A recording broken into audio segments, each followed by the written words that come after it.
$185. Now I pay $400.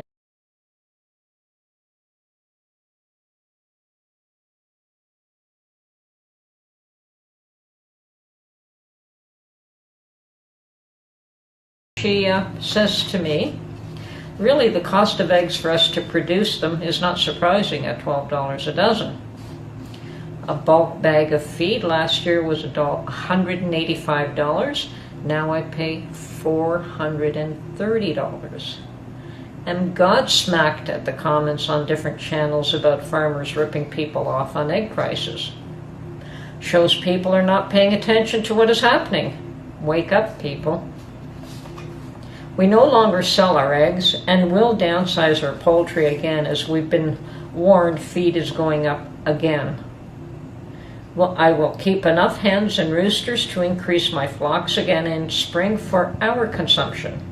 The problem is people do not understand how their food is produced. What farmers produce this year is for next year's consumption.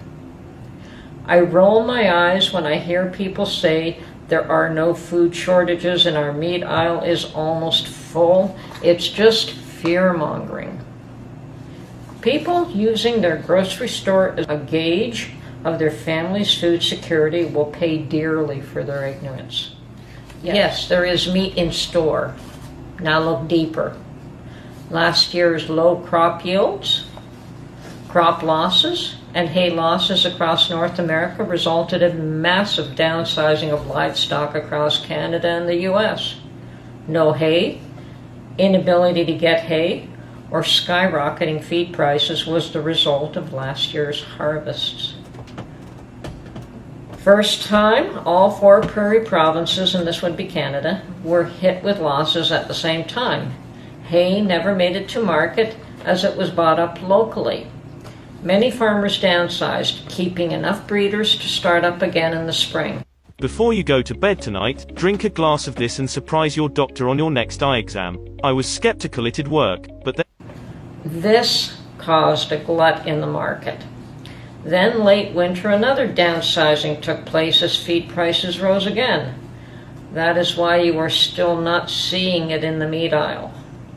Many small farmers were wiped out, and others can no longer afford to grow for market, both in Canada and the USA.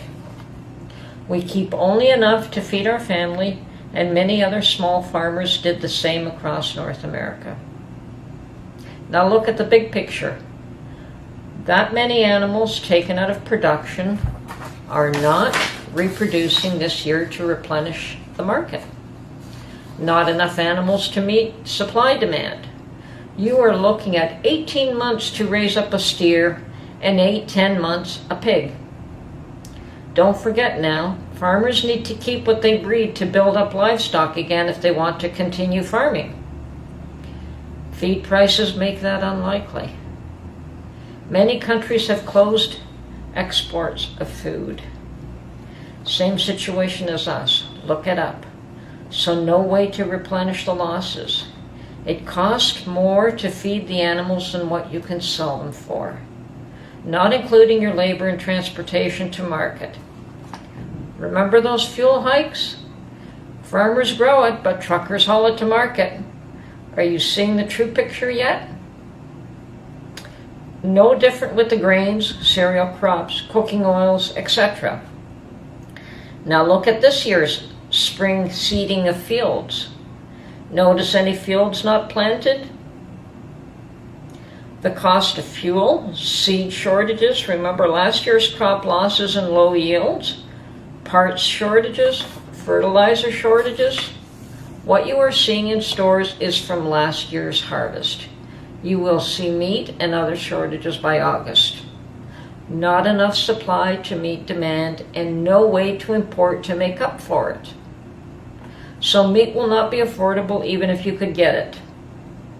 Poor yields and crop losses this year will compound this disaster.